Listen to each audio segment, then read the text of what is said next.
Tuko katika mwezi wa tatu, mwezi ambao wanawake huwa wanaamini ni mwezi wao, ni mwezi wanawake wanakutana kwa vikundi mbalimbali na kufanya mambo mbalimbali, sherehe mbalimbali. Siku ya jana tarehe 6 ya mwezi huu wa tatu, wanawake walikutana maeneo ya Tabata.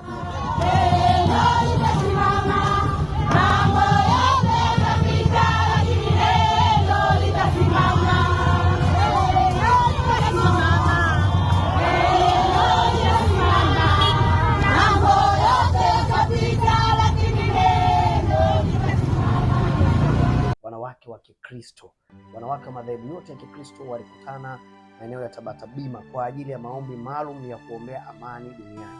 Mmoja wao unaitwa UWAMACDA. UWAMACDA ni umoja wa wanawake wa Kikristo madhehebu yote ya Kipentekosti, wa Katoliki, wa Sabato, mitume na manabii. Wanawake wote wa Kikristo walikutana pale Tabata Bima kwa ajili ya kuomba na kumwomba Mungu na kumwita Mungu kwa ajili ya ulimwengu ambao sasa umekuwa na kelele za vita kila kona.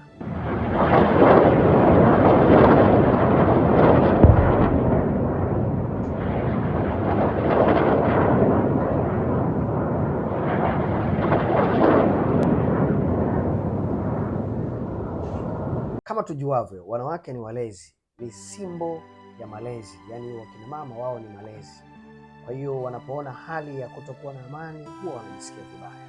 Kwa ni moja ya tukio ambalo limevuta hisia nyingi za watu wengi kwenye mitandao ya kijamii, lakini pia limevuta hisia nyingi za waamini wa imani ya Kikristo kwa group kubwa la wanawake kuweka tofauti za imani zao, madhehebu yao pembeni na kuunganika kwa pamoja na kutengeneza umoja wenye nguvu kubwa zaidi, kumwita Mungu kwa ajili ya kuitafutia dunia amani.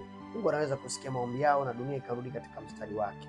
Nimefurahishwa na kitendo hichi pa kuweza kuwafanya wanawake wakakaa pamoja katika muhimili mmoja na kuzungumza lugha moja, licha ya kuwa na tofauti za kimadhehebu, lakini wao wameamua kujiunga kwa pamoja na kumwita Mungu.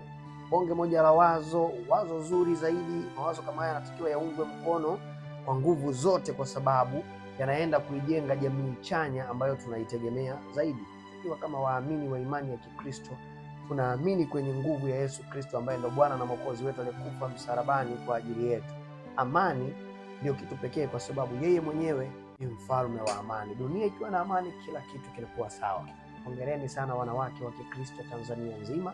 Hongereni kabisa wanawake wote mliounga kusanyiko hili kwa pamoja hapa Dar es Salaam na maeneo mengine ambayo tumeona kwenye mitandao ya kijamii yamehusisha jambo kama hili.